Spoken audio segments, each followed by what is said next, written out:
made it to Cusco and I feel fine. Haven't got any headaches or anything like that yet.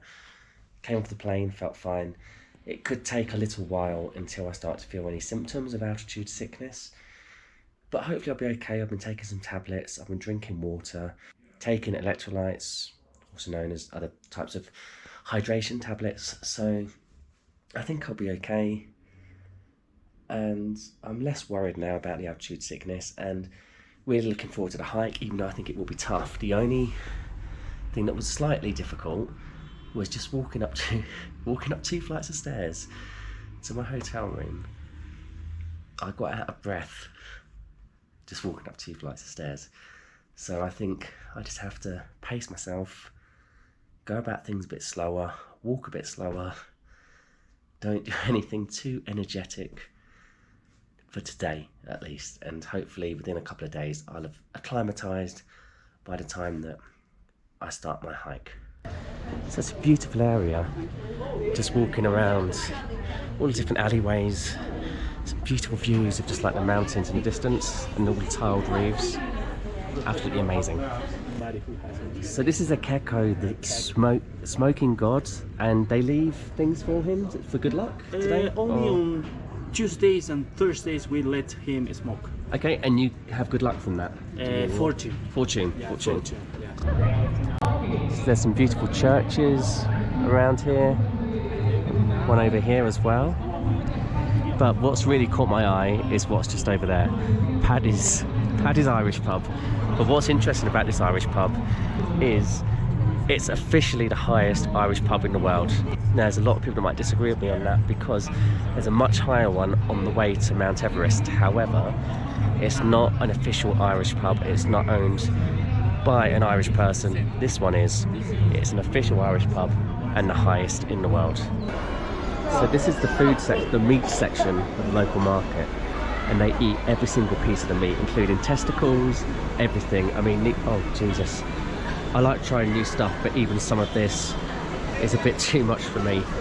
Liver. Oh God. Valleys.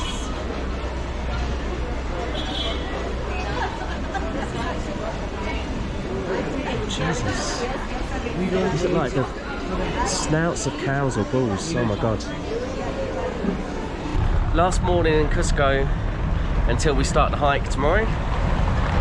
So we've only got a little bit of time here till we've got to leave, and we're going to head to the Sacred Valley and see some local communities. So I've got a little bit of time to get to the local market and try and buy a hat. I really want to get one of these Antilleana hats, I think that's what they're called, which is like a South American cowboy type hat. So I think this is somewhere I'll come back to.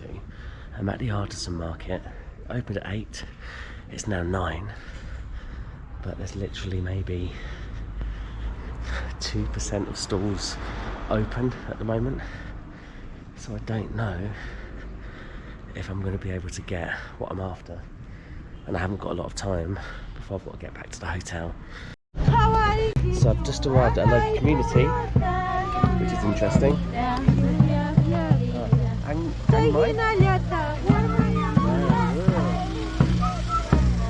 So I think I have to join in some kind of dance now.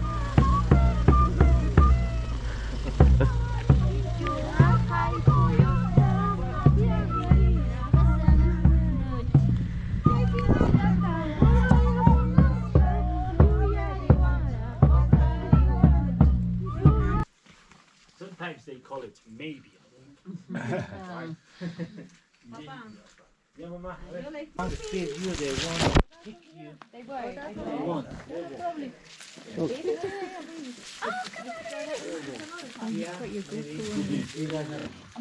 So here I am feeding the alpacas. The black one's quite dominant, seems to be taking lots of it. The small one in the middle isn't getting enough, unfortunately.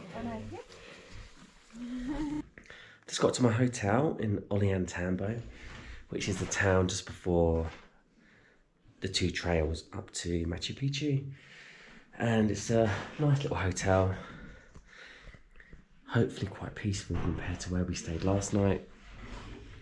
Looking outside, it's a lovely little courtyard. Mountains in the background. So this is the main square of the town. It's really beautiful. A few little restaurants. I don't think it's the best food in the world, but the restaurants look quite cute. Typical souvenir shops. I might be able to get one of the hats I'm after from one of these shops. So what's really cool about the lamp column here is at the top you've got a condor, then you've got a puma, and there's a snake. So the condor represents heaven, puma represents the earth, the human world, and the snake represents the underworld.